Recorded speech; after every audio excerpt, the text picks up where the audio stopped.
Hello guys, welcome back to our channel Fantasy World. இன்னைக்கான வீடியோல என்ன பார்க்க போறோம் அப்படின்னா IQ சீசன் 4 எபிசோட் 14 கான எக்ஸ்பிளனேஷன் தான். போன எபிசோடோட எண்டிங்ல தான் நம்ம ஹினாட்டா தரமான ஒரு சம்பவம் பண்ணிருப்பான். ஐ மீன் சூப்பரா ஜம்ப் பண்ணிட்டு பந்தடிக்க மறந்துட்டேன்னு சொல்லுவான் பாத்தீங்களா, அங்க நிக்கிறான் தலைவன். ஐயோ இப்படிப்பட்ட ஆப்பர்ச்சுனிட்டி மிஸ் பண்ணிட்டேனே, இப்ப அந்த பக்கம் பார்த்தா அவனை கொன்றுவானே அப்படின்னு சொல்லிட்டு ஒரு தயக்கத்தோடயே காகியமாவை பாக்குறான். மேட்சுக்கு நடுவில் இந்த மாதிரி ஏதாவது பண்ணிக்கிட்டு கடந்த அடுத்துமே அவனுக்கு பந்தே போட மாட்டேன் பாத்துக்க அப்படின்னு காகியமா மிரட்டி அனுப்பிடுறான். என்னதான் அவனை திட்டிட்டு இருந்தாலும் அங்கிட்டு தனியா போய் யோசிக்கிறான், இவனுக்கு என்னாச்சு திடீர்னு இன்னைக்கு, ஒருவேளை அந்த ஹோசியுமியை பார்த்ததுனால இந்த மாதிரி ஆயிட்டான் போலயே அப்படின்னு நினைக்கிறான். எனக்கு தெரியும் ஹினாட்டாவால இந்த மாதிரி ஒரு பூம் ஜம்ப் பண்ண முடியும், அது கண்டிப்பா சக்சஸ்ஃபுல்லா நடக்கும்னு சொல்லி எனக்கு தெரியும். ஆனா அவன் இவ்வளவு சீக்கிரமா இதை ட்ரை பண்ணி பார்ப்பான்னு சொல்லி எதிர்பார்க்கல அப்படின்னு சொல்லிட்டு காகியமா மனசுக்குள்ளேயே சிரிக்கிறான். இப்ப அவங்க டீம்ல இருந்து சர்வீஸ் வருது. டைச்சிக்கு புரிஞ்சு போச்சு, ஐயோ வேணுக்குனே இவங்க இவ்வளவு தூரம் ஓட வைக்கிறாங்க அப்படின்னு சொல்லிட்டு. ஆனா அந்த ரிசீவிங்கே சரியா உள்ள வேற வழி இல்லாம செகண்ட் டச் ஹினாட்டா செட் பண்ண டனக்கா அதை அடிக்கிறான். அவங்க பிளாக்ல பட்டு பால் மெதுவாகுது. சரி நான் எடுத்தாரு அப்படின்னு சொல்லிட்டு அவங்க மிடில் பிளாக்கர் ஃபர்ஸ்ட் டச் எடுக்க வரான். அந்நேரம் பார்த்தா அட்சுமோ திடீர்னு உள்ள வந்து ஃபர்ஸ்ட் டச் செட் பண்ணிடுறான். அதான் அவங்களோட அட்டாக்கர் ஓஜிரோ அடிச்சு பதச்சிட்டு போயிடுறான். இவங்க உண்மையிலே ரொம்ப டஃப்பான ஆப்பனண்டா தான் இருக்க போறாங்க அப்படின்னு கன்னடியும் சொல்றாரு. இன்னொரு பக்கம் போகட்டோ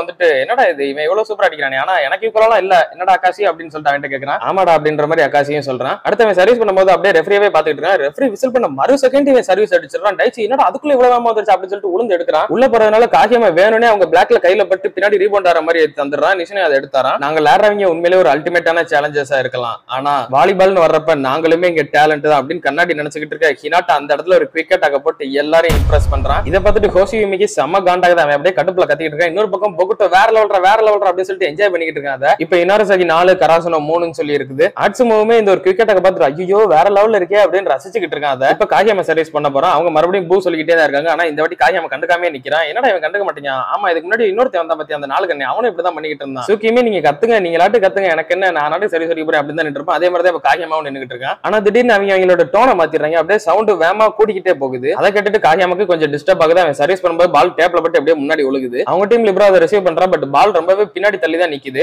ஆனாலுமே அட்சுமோ ஒரே ஒரு ஸ்டெப் தான் வைக்கிறான். லிட்டரலி ஒரே ஒரு லாங் ஸ்டெப் தான் வைக்கிறான். அவ்வளவு அக்யூரேட்டா அவங்க மிடில் பிளாக்கருக்கு செட் பண்ணிடுறான். டனக்கா வந்துட்டு என்னடா இந்த பொசிஷன்ல இருந்து இப்படி செட் பண்றானா அப்படின்னு சொல்லி பாத்துக்கிட்டு இருப்ப அவன் அடிச்சு பாயிண்ட் வாங்கிடுறான். கராசனோட மிடில் பிளாக்கர் அடிச்சா இந்த பக்கம் இருந்து மிடில் பிளாக்கர் அடிக்கிறாங்களே, இது கண்டிப்பா வேற லெவல் வாரா போய்கிட்டு இருக்கு அப்படின்னு சொல்றாங்க கமெண்ட்ரி கொடுக்குறவங்களும். அடுத்து ஒசாமு ஓடி வந்து ஒரு ஜம்ப் சர்வீஸ் அடிக்கிறான். அதை நிசினா ரிசீவ் பண்ண காகியமா டனக்காக்கு செட் பண்ண டனக்கா அடிச்சு ஒரு பாயிண்ட் வாங்குறான். இப்ப டனக்கா சர்வீஸ் போட போறான். இப்பவுமே இந்த ஆடியன்ஸ் எல்லாரும் அவங்களோட டோனை மாத்திடுறாங்க. அந்த மியூசிக்கு ஏத்த மாதிரி அவங்களாட்ட கிளாப் பண்ணிக்கிட்டு இருக்காங்க. இதுவுமே ஆப்வியஸா ரொம்ப டிஸ்டர்பன்ஸா இருக்கு. அந்த இடத்துல டனக்காவுமே சர்வீஸ் நெட்ல போட்டுறான். கோச்சுக்குமே வெளியிடுறது இது நல்லதுக்கே இல்ல. ஃபர்ஸ்ட் காகியமா சர்வீஸ் பண்றப்ப இவங்க ரொம்பவே ஃபாஸ்டா தட்டிக்கிட்டு இருந்தாங்க. இப்ப டனக்கா சர்வீஸ் பண்றப்ப வேற ஒரு டோன்ல சவுண்ட் விட்டுக்கிட்டு இருந்தாங்க. இவங்க எல்லாருமே நம்ம பசங்களுக்கு சப்கான்சியஸா அந்த ஒரு பீட்டை மைண்ட்ல பிளே பண்ண விட்டுக்கிட்டு இருக்காங்க. சும்மா இவங்க பூ பூன்னு கத்துறது மட்டும் தான் ஒரு தொந்தரவா இருக்கும்னு சொல்லி நினைச்சேன். ஆனா இந்த மாதிரி இவங்க பண்றது ரொம்ப பெரிய தொந்தரவா தான் இருக்கும் அப்படின்னு கோச்சுக்காய் சொல்றாரு. இப்ப அவங்க டீம்ல இருந்து ஓஜிரோ சர்வீஸ் பண்றான். அவன் ஒரு மாதிரி பாலை தட்டிக்கிட்டே வந்துட்டு அதான் அவனோட சிக்னேச்சர் ஸ்டைலு. அப்படியே பாலை டாஸ் பண்ணி செம்ம பவர்ஃபுல்லா ஜம்ப் சர்வீஸ் அடிக்கிறான். அது டைரக்டா கிரவுண்ட்ல வந்து ஒரு சர்வீஸ் ஏஸ் ஆகுது. இப்போ இனாரசாகி 7 கராசனோ 4 சொல்லி லீடிங் போய்கிட்டே இருக்காங்க. என்னடா இது இவங்க எப்படி ஷேர் பண்றத பார்த்தா அவங்க டீம்ல ஏதோ எக்ஸ்ட்ரா பிளேயர் ஒரு ஆள் இருக்கிற மாதிரி இல்லடா ஃபீல் ஆகுது. ஆல்மோஸ்ட் இந்த கோர்ட் ஃபுல்லாவே அவங்களோட டெரிட்டரி மாதிரி எல்லாத்தையுமே கண்ட்ரோல் எடுத்துக்கிட்டாங்க அப்படின்னு சொல்லிட்டு இருக்காரு அந்த சீனியரும். பாரு எவ்வளவு சூப்பரா சேர் பண்ணிக்கிட்டு இருக்காங்க அப்படின்னு திடீர்னு பின்னாடி இருந்து யாரோ சொல்றாங்க. யார்தான் பின்னாடி தெரியும் பார்த்தா டனக்காவோட அக்கா பேண்டோட ரெடியா வந்திருக்காங்க. சாரி பாஸ் கொஞ்சம் லேட்டா வந்துட்டேன் அப்படின்னு அவ சொல்ல,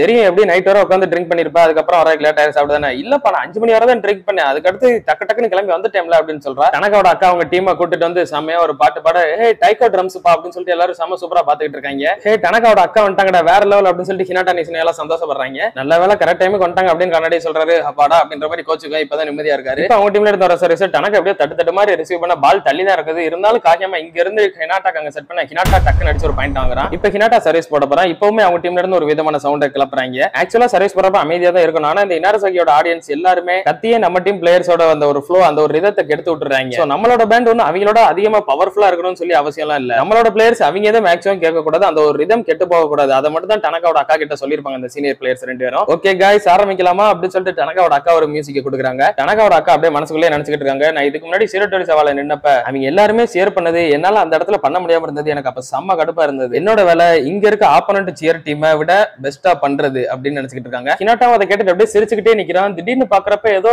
நான் தான் இந்த உலகத்திலேயே பெஸ்டா சர்வீஸ் அடிக்கிற ஒருத்த மாதிரி எனக்கு ஃபீல் ஆகுதே அப்படின்னு நினைச்சிட்டு இருக்கான். கோசியுமியுமே ஹினாட்டா சிரிக்கிறத பார்த்துட்டு இவன் இப்படி சிரிச்சுக்கிட்டு இருக்கான். ஒருவேளை பவர்ஃபுல்லா ஜம்ப் சர்வீஸ் அடிப்பானா இல்ல ஜம்ப் ஃப்ளோட் அடிப்பானா என்ன மாதிரி அடிக்க போறா அப்படின்னு பாத்துக்கிட்டு இருந்தா அவன் மெதுவா நின்னு நார்மலா தட்டி விடுறான். கோசியுமியுமே என்னடா இவன் எவ்வளவு சிம்பிளா சர்வீஸ் அடிச்சுட்டு போயிட்டான், இவனை போய் பெருசா நினைச்சேனே அப்படின்னு நினைச்சிட்டு இருக்கான். அதான் அவங்க டீம்ல ரிசீவ் பண்ண அட்சுமோ வந்துட்டு அவங்களோட அட்டாக்கருக்கு செட் பண்றான். அட்டாக்கர் தான் அடிக்க வரான். சூக்கி எப்பவுமே கிராஸ் கோட் தான் பிடிப்பான். அப்படின்னா கண்டிப்பா ஸ்ட்ரைட்ல தான் வரும் அப்படின்னு சொல்லிட்டு ஹினாட்டா கரெக்டா உட்காந்துறான். பால் இங்க தான் வரும்னு சொல்லி அவ்வளவு அக்யூரேட்டா பாத்துறான். பட் அவனால கையை ஒண்ணு சேர்க்க முடியல, கை விரிஞ்சிருக்குது. அப்படியே அவனோட 2 கைக்கு நடுவுல போய் கீழே ஒழுகுன்னு பார்த்தா அது அவன் கால்ல பட்டு மேல ஏறிடுச்சு. ரெஃப்ரிக்கே ஒண்ணும் புரியல. ஒரு செகண்ட் ஒரு மாதிரி டக்குன்னு ஷாக் ஆயிடுறாரு. டெக்னிக்கலி வாலிபால்ல இதெல்லாம் அலௌட் தான், கிரவுண்ட்ல மட்டும் தான் பால் படக்கூடாது, அதனால கால்ல பட்டதுனால ஃபர்ஸ்ட் டச் உண்டு தான். டேய் என்னடா பந்த கையில எடுக்க சொன்னா கால்ல எடுத்துக்கிட்டு இருக்க, என்னடா பண்ணிட்டு இருக்க அப்படின்ற மாதிரி ஆடியன்ஸ்லாம் அவனை பார்த்து சிரிச்சுக்கிட்டு இருக்காங்க. நான் கையை வச்சு தான் எடுக்க ட்ரை பண்ணி, ஆனா என்னால முடியலையே அப்படின்ற மாதிரி ஹினாட்டா ஒரு ஷையோட நின்னுகிட்டு இருக்கான். ஆனாலுமே நான் அடிச்சு பாயிண்ட் வாங்குவேன் அப்படின்னு சொல்லிட்டு வேமா ஓடி வந்து பேக் ரோ மைனஸ் அட்டாக் அப்படின்னு பண்றான். ஆனா அவன் கையில படாம அங்கிட்டு போகுது, பார்த்தா அதை டைச்சி அடிச்சு ஒரு பாயிண்ட் வாங்குறான். இந்த பால் எனக்கு தானடா கண்டிப்பா வரும்னு சொல்லி நினைச்சிட்டு இருந்தேன் அப்படின்னு ஹினாட்டாவும் நினைக்கிறேன். கமெண்ட்ரி கொடுக்குறவங்களும் அதே தான் நினைச்சிட்டு இருக்காங்க. என்னப்பா இது நம்பர் 10க்கு போகும்னு பார்த்தா இப்படி அந்த பக்கம் போச்சு அப்படின்ற மாதிரி அவங்க யோசிச்சுட்டு இருக்காங்க. இப்ப கராசுனோ 6 இனாரசாகி 7ன்னு சொல்லி கிட்டத்தட்ட வந்துட்டாங்க. போகட்டோமே வந்துட்டு என்னடா இந்த பால் நான் ஹினாட்டாக்கு தான் போகும்னு சொல்லி நினைச்சிட்டு இருந்தேன் அப்படின்றான். ஈவன் அக்காசியுமே அதை தான் நினைச்சிட்டு இருந்தேன் அப்படின்னு சொல்றான். ஆனா அக்காசி மனசுக்குள்ளே நினைக்கிறான், சிம்பிளான டிகாஷ்லாம் ரீட் பிளாக்கர்ஸ் கிட்ட ஒர்க் அவுட் ஆகாது. ஆனா கோர்ட்டோட சென்டர்ல வந்து பால் நிக்கிறப்ப அவனோட ஆங்கிள் ஹினாட்டாக்கு செட் பண்ற மாதிரி வச்சுட்டு அவன் அந்த பக்கம் அப்படி டைச்சிக்கு செட் பண்ணிருக்கான். ஹினாட்டாவை தான் எல்லாரும் நோட் பண்றாங்கன்றத காகியமாவும் தெளிவாவே பாத்துக்கிறான். காகியமா ஒன்னும் அவங்க கோட்டை மட்டும் நோட் பண்ணல, ஆப்போசிட் கோட்டை கூட இவ்வளவு டீடைலா நோட் பண்ணிக்கிட்டு இருக்கான் அப்படின்னு அக்காசி புரிஞ்சுக்கிறான். இப்ப இனாரசாகி 9 கராசுனோ 7ன்னு சொல்லி இருக்குது. இப்ப பார்த்தா அட்சமோ சர்வீஸ் போட போறான். ஐயோ இவன் அப்படின்ற மாதிரி அந்த சீனியர் பிளேயர் பாத்துக்கிட்டு இருக்காரு. எதுக்கு அவனுக்கு என்ன அப்படின்ற மாதிரி டனகாவோட அக்கா கேட்காங்க. ஆமாமா இவன் 2 விதமான சர்வீஸ் அடிப்பான். ஒன்னு நம்ம ஆசி மாதிரி ஜம்பும் அடிப்பான், அப்புறம் நம்ம யாமகுச்சி மாதிரி ஜம்ப் ஃப்ளோட்டும் அடிப்பான். அதனால இவன் என்ன அடிக்க வரான்னு சொல்லி நமக்கு எந்த வித ஐடியாவுமே இருக்காது அப்படின்னு சொல்லிட்டு இருக்காரு. ஏன்னா ஜம்ப் ஃப்ளோட் அப்படின்னா ரிசீவர்ஸ் ஒரு மாதிரி நிக்கணும், அதே ஜம்ப் சர்வீஸ் அப்படின்னா கொஞ்சம் பின்னாடி தள்ளி நிக்கணும். இந்த மாதிரி இருக்கிறதுனால இவன் என்ன அடிக்க வரான்னு சொல்லியே தெரியாது. அதனால எங்க நிக்கிறதுன்ற ஒரு கன்ஃபியூஷன் கண்டிப்பா கிரியேட் ஆகும். ஆனா இதுக்குமே ஒரு சொல்யூஷன் தர விதமா நேத்து நைட்டே கோச்சுக்க இன்னொரு விஷயத்தையும் சொல்லியிருப்பாரு. அவன் ஆடின மேட்ச் எல்லாத்தையுமே நான் டிவில பார்த்தேன். அவன் சர்வீஸ் அடிக்க போகும்போது லைனுக்கு அப்புறம் ஒரு 4 ஸ்டெப் எடுத்து வச்சான் அப்படின்னா ஜம்ப் ஃப்ளோட், அதே 6 ஸ்டெப் எடுத்து வச்சான் அப்படின்னா அது ஒரு ஜம்ப் சர்வீஸ் அப்படின்னு நீங்க ஈஸியாவே புரிஞ்சுக்கலாம் அப்படின்னு சொல்றாரு. சோ நீங்க பண்ண வேண்டியது அவனோட கால் எவ்வளவு தூரம் வைக்கிறான் அதை மட்டும் நீங்க நோட் பண்ணிட்டு அதுக்கேற்ற மாதிரி உங்க பொசிஷன் நின்னுக்கோங்க அப்படின்னு தான் சொல்லி அனுப்பியிருப்பாரு. அதே மாதிரி அவனு இந்த வாட்டி 4 ஸ்டெப் எடுத்து வைக்க, அப்ப ஜம்ப் ஃப்ளோட் தான் அப்படின்னு சொல்லிட்டு அவங்க எல்லாரும் கொஞ்சம் முன்னாடி வர்றாங்க. ஓ நீங்க கண்டுபிடிச்சிட்டீங்களாடா அப்படின்ற மாதிரி ஒசாமாவும் நினைச்சுக்கிட்டு இருக்கான். கண்டுபிடிச்சிட்டு போங்க, அதனால ஒண்ணு இங்க எதுவும் மாற போறது இல்ல அப்படின்னு அவன் நினைச்சுக்கிட்டு இருக்கான். அதுக்கேற்ற மாதிரி அட்சுமாவும் ஜம்ப் ஃப்ளோட் அடிக்க அது நேரா நிச்சயமா மூஞ்சுக்கு வந்துருது. அவனால ஒண்ணுமே பண்ண முடியல, அவன் கையில பட்டு பால் பின்னாடி தெரிச்சிருது. டைச்சிமே டீம் பிளேயர்ஸ் எல்லாம் இங்க பாருங்கடா இதை விட நம்ம பவர்ஃபுல்லான சர்வீஸ் எவ்வளவோ நம்ம பாஸ்ட்ல எடுத்திருக்கோம். சோ இப்போதைக்கு நம்ம ஒன்னும் பயப்படுறதுக்கான நேரம் எல்லாம் இல்ல அப்படின்னு சொல்றான். ஓகே அப்படின்ற மாதிரி எல்லாரும் சொல்றாங்க. அட்சுமோ ஒசாமு கிட்ட வந்துட்டு நம்ம பாயிண்ட் ஸ்கோர் பண்றதுக்கு எந்த ஒரு சான்ஸ், ஐ மீன் ஒரு சான்ஸ் கூட விட்டுற கூடாதுல அப்படின்னு சொல்றான்.